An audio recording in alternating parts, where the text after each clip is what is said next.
Hey guys, Chris from Drift Outfitters here, and today I want to show you a super simple little dry fly that you can tie.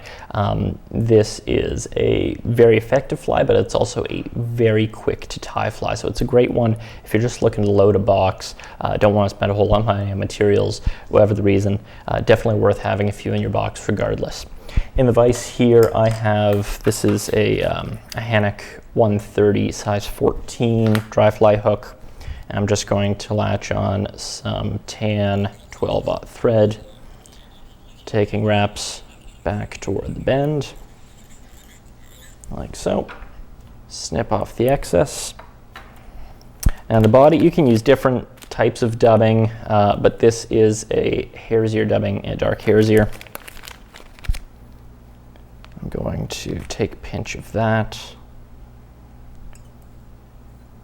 And just dub a small net on here. You want to try and keep this body nice and thin.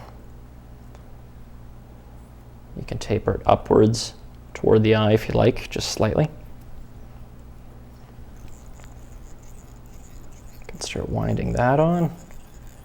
I'm just really keeping a nice sparse body here.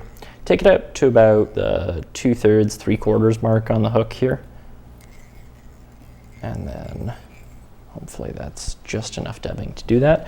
Then we're going to grab some CDC. CDC, if you haven't worked with it before, really nice, delicate kind of fiber, great feather for dry flies, quite water repellent by nature, so it helps the fly float. And I'm going to take, this is a size 14, so 2, maybe 3 if you had less dense, lower quality ones. You'll have to experiment with it a little bit. But these fibers are, as I say, quite buoyant, so it doesn't take too much. I've got the tips of these two feathers lined up so they match each other. And I'm just going to measure this out so it's at least as long as the shank, if not a little bit longer. I wouldn't say there's a huge downside to being a little long with the fibers in this case. This is an emerger pattern. The body is going to sit subsurface.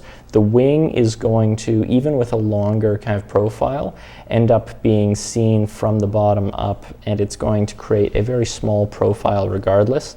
So the fish aren't going to look up and say, oh, that thing's way too long. If anything, the longer wing just makes it slightly more visible and buoyant for you, so that's always a nice plus. So I actually like to go just a little longer than the shank here, off of the eye.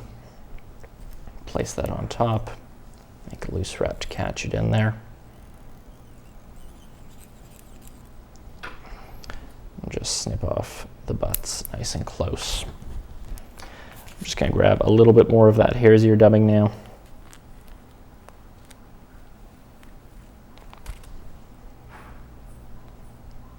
And we're just going to cover up those butts and build up a little bit of a kind of a thorax here as well. I'm going to bring a couple wraps in front just to prop up the CDC very slightly, and the reason for that is it frankly just makes it easier to tie onto your line. In my mind, I think that's the biggest perk, kind of clears those tips and out of the way there.